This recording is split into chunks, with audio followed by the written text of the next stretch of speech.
It's Friday. We're here to look at plays, 5 plays. Stick around.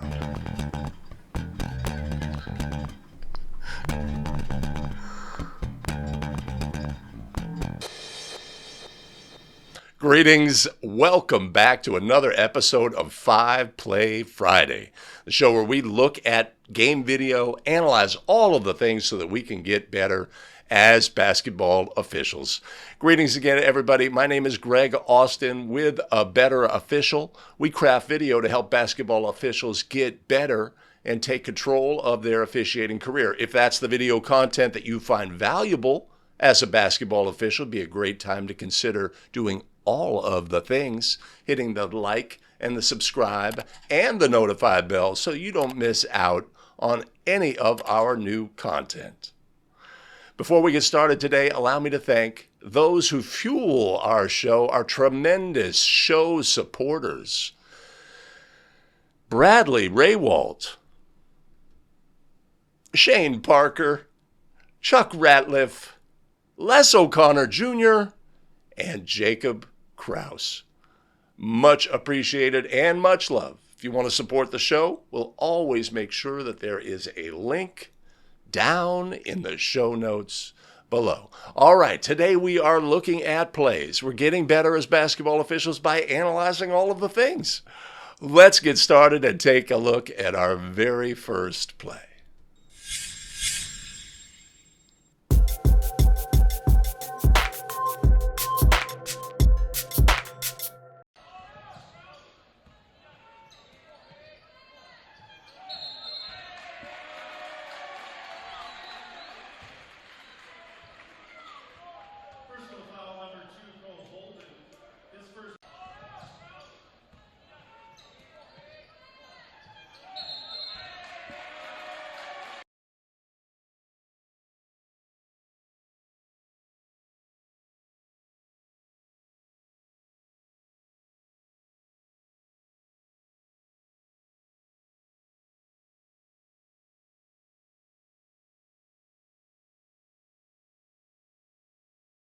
All right, so, one second.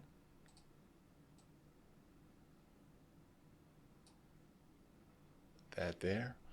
All right, so we have a play here. This team is obviously running an offense that leads to this action. Player from the far side wing cuts across along the baseline, screening action to open them up as a three-point shooter. Right? This is the kind of play we would want to identify early. This is the action this team is running, right? So that we can be in good position to officiate the play, right? On this play, we have a player who loses their control of their body, goes out of bounds, runs out of bounds on the play, returns to the other side of the court. And then we have screening action across a call made by the lead, illegal screen, designate the spot there, and we'd be good to go, right? So our options here, first of all, we do have the opportunity here to call a violation for the player leaving the court, right? Again, if this is the action this team is running, this is something we need to address early, where they are running out of bounds, maybe just losing focus and just getting comfortable running out of bounds. This is illegal in high school for a player to do that. We may want to address it early, first time out, go to the team, say, hey, on that play where they're running across, right, talk to the coaches. We've got to clean that up. Or we could talk to the player, or we could just put a whistle on the play, right? Simple. Even when we have the contact on this play, if our lead official says, well, I know that's illegal, we can always go with the violation late here, right, rather than put a whistle for the foul. But another thing to look at on this play, let's take a look at our center official, right? When we analyze our game video, of course, we are analyzing all of the things, right? And so how can, from each position on the court, are we in a great position? Are we looking at the right things, et cetera? And so something that jumps off when I see this play is our center official right here, right? So always what we like to do is say, what's the intensity of this matchup? how much the intensity of the matchup is going to dictate as the official who's responsible for that primary coverage area, how much attention am I giving that matchup versus trying to expand my field to what else is happening and what might happen next.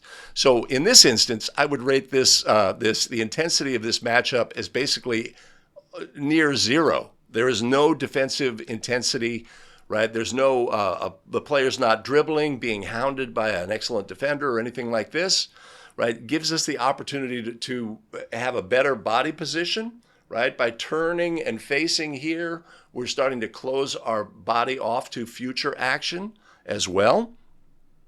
That's what I see when I see this play, right? If we don't need to be as low, right? You can see now the official puts his head down and he starts to perceive a little bit. We could be higher here and just more open to the play and aware of what might happen next. Just something to look at when we analyze our game video. So on this play, ultimately we have an illegal screen ruled by the lead official. Had the opportunity, even at a late time, right? If we note that that player is going out of bounds, we can always come late with that violation as something that happened first prior to the foul. But that's what we have on that play. Thank you, Chris Janish, for submitting that play. But now let's move on to our next play.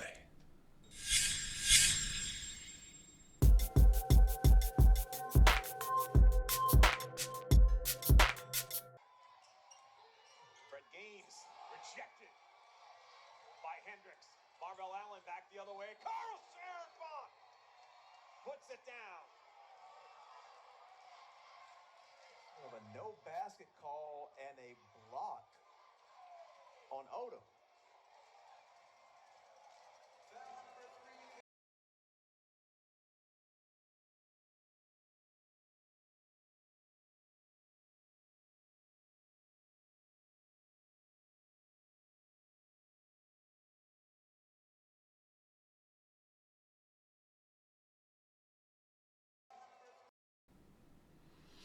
All right, so we have a transition play. Blocking foul is ruled. Of course, the key question on this play is, does continuous motion apply in this instance?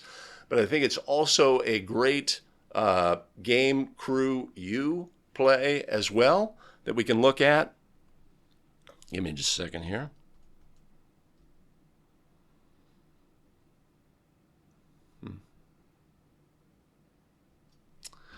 Don't know why that's happening. Right, so we have a transition play. So when does the offensive player here, right, after the pass, at some point, this player who goes to dunk the ball begins their habitual throwing motion, the action that precedes their shot attempt on this play, right? This is just like a layup. They have, they gather in high school. We could certainly consider to be part of the habitual throwing motion on a layup when they collect the ball and begin their, step to the basket to shoot the ball.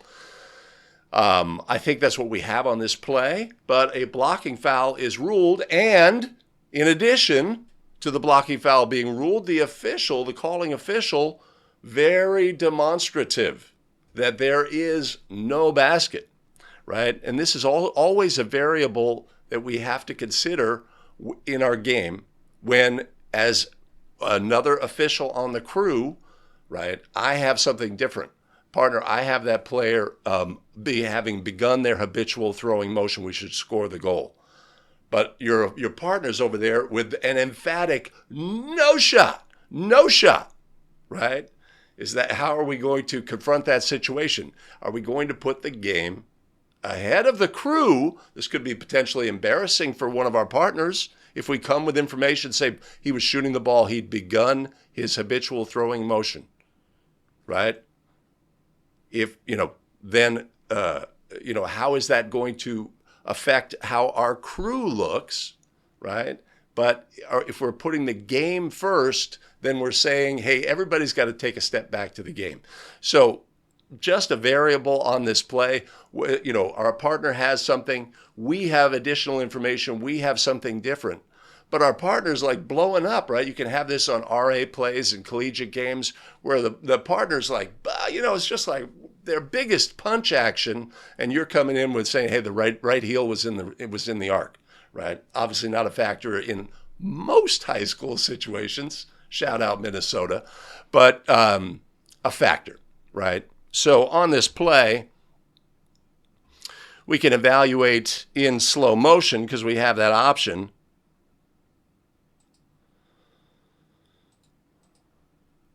I mean, to me, this player has begun their habitual throwing motion. The contact occurs, and we have a block ruled by the calling official, right? So it's also a situation where if we watch the whole play, right, did this blocking foul absolutely require a whistle, right? Our player who passed the ball,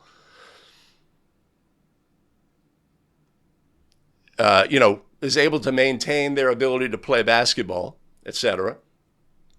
So it's also a play where we would look and say, see the whole play, because we could always come late with a whistle on this play. Sometimes we're excited about the fact that, I stayed with the pass crash, right? And, and we can let that override the play as well. Another factor on this play that we have to be aware of, and positioning comes into play, is this player from behind. This player from behind pushes the player slightly. We need to see that as the official on this play. So when we are moving as new center on a play like this, we like to think of motivational situations that motivate us to get into position. This is the look that we have to have on this play, the camera angle, to properly make judgments about all of the things on this play. So we don't have the opportunity to, coast into that position. We really have to bust to get up. Now, obviously, it was a transition situation. Those are always challenging. But the push in the back is definitely a factor on this play. And sometimes the push in the back, a factor on it depends on where a player is pushed. If a player is pushed in their hip area, torso area, they have no ability to react to that, and it can really make a big difference on a play. Right? So we have that slight push, which, the player may have been able to slip the contact more easily, but that extra 6 inches given by the push there prevented that. So on a play like this, as a non-calling official, you should have an opinion about whether continuous motion should apply in this instance, and you should have the courage to, if you believe that that player had begun their throwing motion and we should be counting the basket, you should have the courage to go to that official and provide that information. So a great clip. Thanks, Mike Connors, for submitting that one. Great play to learn from. Center working in transition, game crew U awareness, seeing the whole play, and all of the variables that we want to incorporate into our game so that we can become better as basketball officials. Let's look at our next play scenario.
All right, illegal screen is ruled on this play, but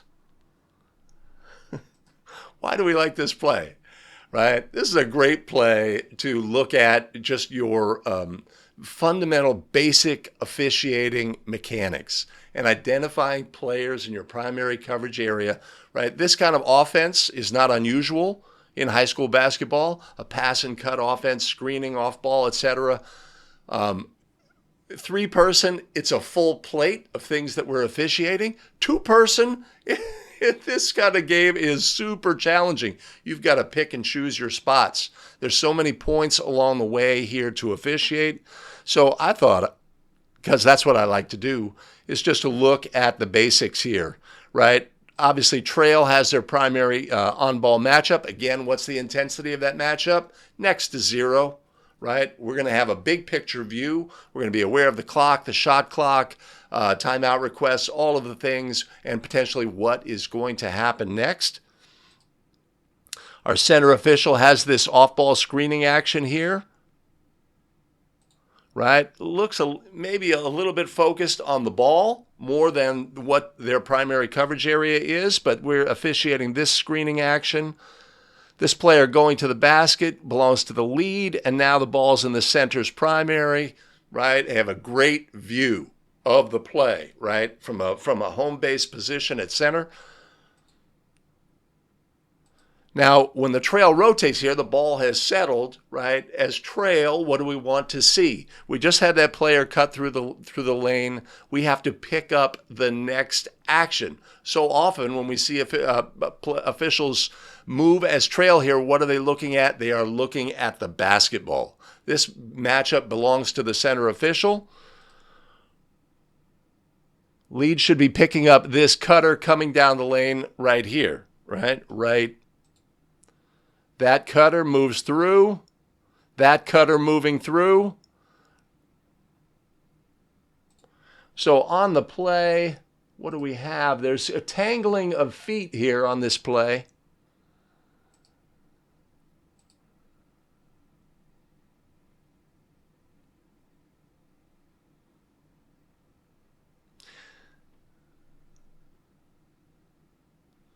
Yeah, I don't know that I have a illegal screen on that play. There was a tangling of feet. I think the screener got the worse for wear. In the end, our defender ends up moving forward into the ball handler.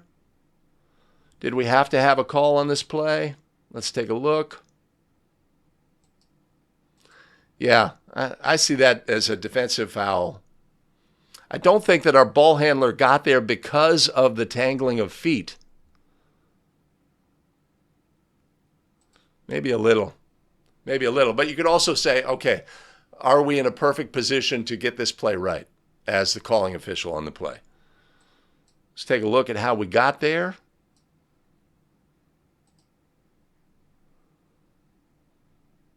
Right?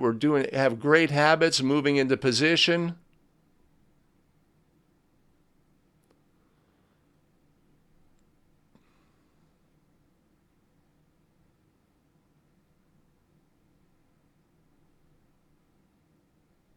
That's what we have. I mean, my biggest takeaway from looking at a play like this, is just it gives us a chance to look at all of the habits and fundamentals, just basic meat and potatoes stuff as we execute in three-person mechanics. And also recognizing that this kind of offensive action in a two-person game, which many officials, even at the varsity level, officiate. Here in California, that's certainly not unusual. Very difficult to officiate all of the things when an offense like this is being run. So, Chris, thanks for submitting that play. A great review of our fundamentals as we officiate front court action. All right, let's look at our very next play.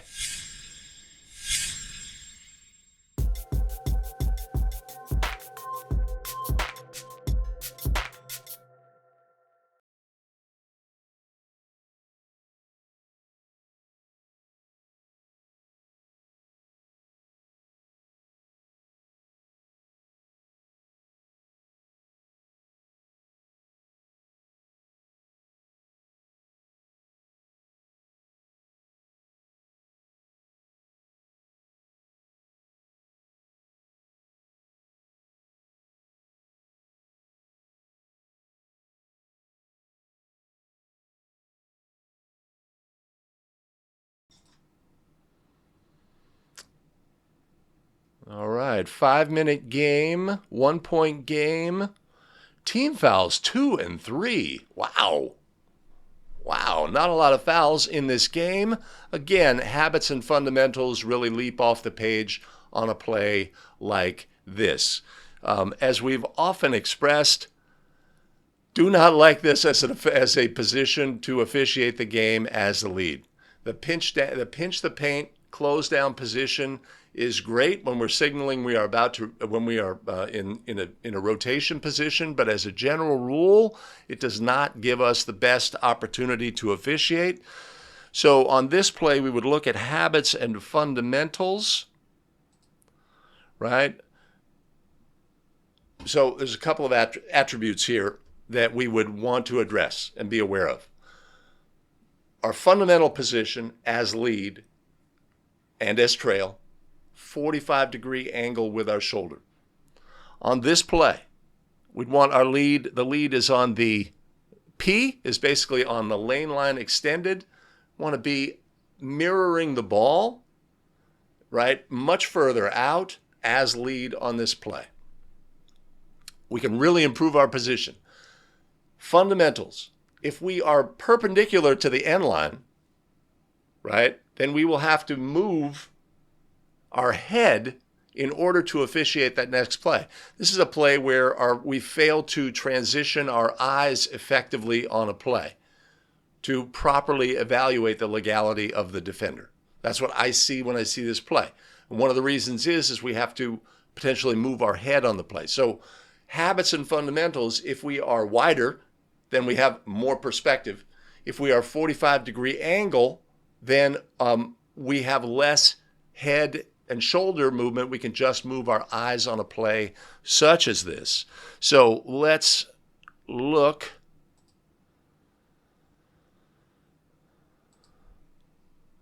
Right, looks like we are looking at the ball handler here.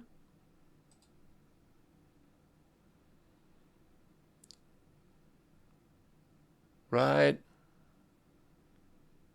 And we have confusing signals. First, the official puts a hand down, like maybe they feel the player brought their arm down, and then they indicate a push, right? So we're confusing at the spot of the foul. Maybe we are confused at the spot of the foul. That's always, from me, that's always a thing.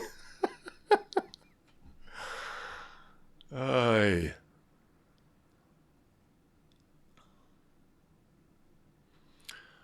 Right? So we could also say, right, what's my responsibility as lead here?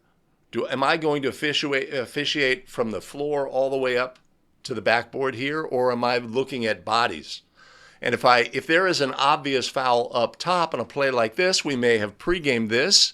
Where do we want that whistle to come from? Right? Because if you are this, here's the bottom line. If you are this close to the play, right?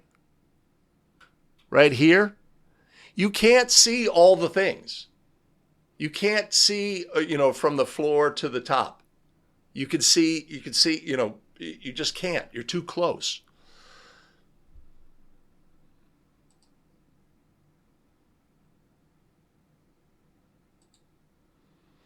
You could say we have arm contact here prior to the block. Let's take a look. That player is straight up. Boy, I do not see a foul there, right? Their arm comes down slightly, but it comes down like raking the ball, not forward on this play, right? So that's a trust play as well. So there's a couple things here. Fundamental positioning, both on the court and body language, could be improved in my judgment. What are we officiating as lead? How are we working as a crew to officiate a play like this? Hey, I'll take the body. You take up top. If there's something obvious from an outside official, they can come put a whistle on a play like this. Right? Again, habits and fundamentals are always what we're trying to evaluate when we analyze our game video. Every single clip we see, we can see properly executed. Ooh, I'd like to do that. They did a great job here, etc. Could room for improvement. etc., etc. And that way we can get better as basketball officials. But in the end, we have got to make these same evaluations about our own game video. And that'll be our rapid path to improvement. All right, the great clips keep coming. Let's take a look at our next play.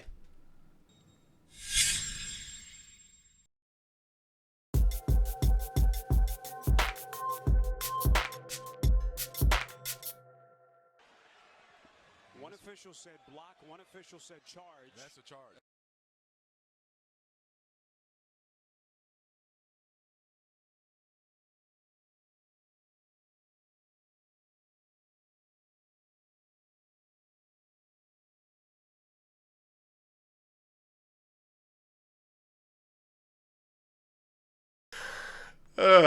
Sometimes announcers are fantastic. One official said block, one official said charge. That's a charge, right? I love it. Love it. Yeah, so pretty simple block charge play from Dion. Short clip. We don't see what led to it. We don't see the official's position. We don't see all the variables. What we do see is a defender taking a charge in a pass crash situation. Pass and crash play. I have a offensive foul on this play. He attempted to take a charge, and I believe he was successful. If we have a Blarge, if we have a block and a charge ruled on a play such as this, it is a double foul by rule at the high school level. I would assume at NCAA men's is the same. Double foul by rule. What's the penalty for a double foul? It is report both fouls, point of interruption. Point of interruption on this play is team controlled by black. Where is the ball when a double foul occurs? Black throw in at a spot nearest where the ball was in this instance when the foul was ruled. All right, fantastic. Time for a bonus play. Let's take a look.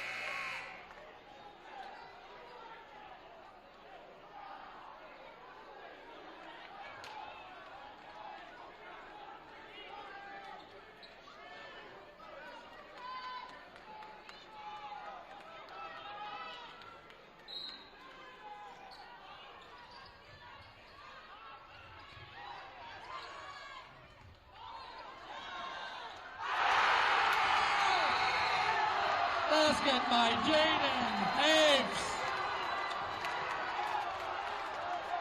All right, who doesn't love a little game-ending action? But, of course, it always offers us an opportunity to analyze all of the things, right? So we have an out-of-bounds play here. Lead unsure, goes to the center. Center official, conviction, strength, certainty, right? Fantastic. Also, you see leading up to the actual offering the help on the play, the center official is moving to the end line. Sometimes we can give our partners visual cues. If they still want us to say, hey, partner, what do you have on this play? The center had already communicated with the lead, we are staying here. That ball was deflected here, right? And it's a great habit if we are disconnecting and going the other direction, right? Then we're also communicating as well. But strength and certainty. What do we anticipate in a situation like this? Our trailing team is down by 2. With 3.5, right? We need to think, well, they may go to the basket, try to put pressure on us to put a whistle on the play and get free throws. They may settle for a 2-pointer or they may go for a 3-pointer. We need to think about all the things.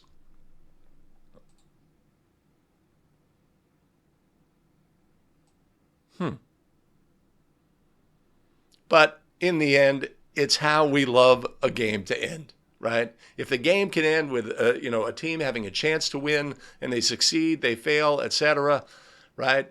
Those are great finishes. We love them in our game because there's such a natural conclusion to the game, right?